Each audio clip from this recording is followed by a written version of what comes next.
दोस्तों एक जोड़े की शादी हो गई। उनकी जिंदगी माशाल्लाह खुशियों से भरपूर थी। शोहर एक दिन जब काम से वापस आया तो अपनी बीवी से कहने लगा कि तुमने नमाज नहीं पढ़ी। बीवी ने कहा कि मैं थक गई थी इसलिए नहीं पढ़ी, बस सुबह पढ़ लूंगी। शोहर को ये बात बुरी लगी मगर उसने बीवी से कुछ भी ना कहा। खुद जाकर वुजू किया और नमाज पढ़ने के लिए जाए नमाज बिछाया और नमाज अदा की। फिर थोड़ी देर तिलावत की और जाकर सो गया। शोहर दूसरे दिन बीवी के उठने से पहले ही खुद उठा और नमाज पढ़कर दफ्तर के लिए निकल गया। बीवी की आंख थोड़ी देर से खुली। शोहर को ना पाकर बीवी परेशान हुई कि इससे पहले ऐसा कभी नहीं हुआ था कि शोहर बताए बिना घर से निकल जाए। परेशानी के आलम में शोहर को बार बार कॉल किया लेकिन कॉल अटेंड नहीं हुई। बार बार कॉल की मगर जवाब बिल्कुल नहीं मिला। बीवी की परेशानी बढ़ती जा रही थी। कुछ घंटों के बाद कॉल की तो शोहर ने कॉल रिसीव कर ली। बीवी ने एक ही सांस में न जाने कितने सवाल दाग दिए। कहाँ थे आप? कितनी कॉल्स की हैं मैंने, जवाब ही नहीं दे सकते थे। पता है ये वक्त मुझ पर कैसा गुजरा है,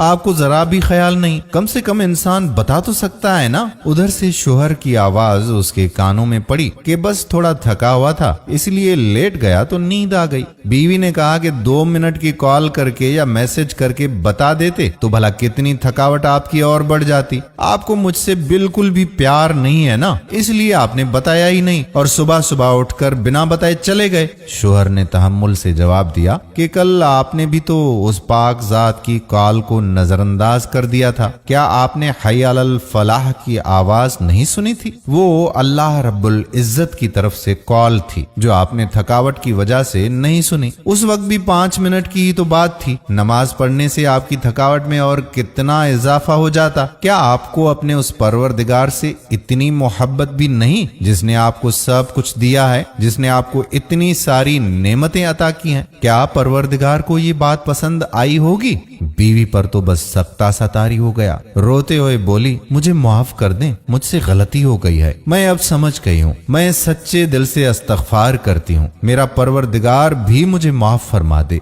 दोस्तों इसीलिए तो कहते हैं कि सच्चा शरीके हयात वही होता है जो आपको दुनियावी तहफ़्फ़ुज़ और खुशियां फराहम करे, इसके साथ साथ आपको आखिरत में भी सुरखरू करवाए और आपके साथ खड़ा हो और आपको कभी भी भटकने ना दे। अल्लाह ताला हम सबको नमाज बाजमायत पढ़ने की तौफीक अता फरमाए। आमीन सुम्मा आमीन या रब्बल आलमीन। दोस्तों उम्मीद करते हैं कि हमारी आज की वीडियो भी आपको जरूर पसंद आई होगी। अगर वीडियो पसंद आई है तो शेयर भी जरूर कीजिएगा। कमेंट सेक्शन में 1 से लेकर 10 तक आप इस वीडियो को कोई भी नंबर दे सकते हैं। 10 मतलब बहुत पसंद आई, 1 मतलब बहुत ही कम पसंद आई। कमेंट्स जरूर कीजिएगा। आने वाली वीडियो तक आपका अपना मेजबान कादिर बख्श कल्होड़ो आपसे इजाजत चाहता है। अपनी खुसूसी दुआओं में याद रखिएगा। अल्लाह हाफिज।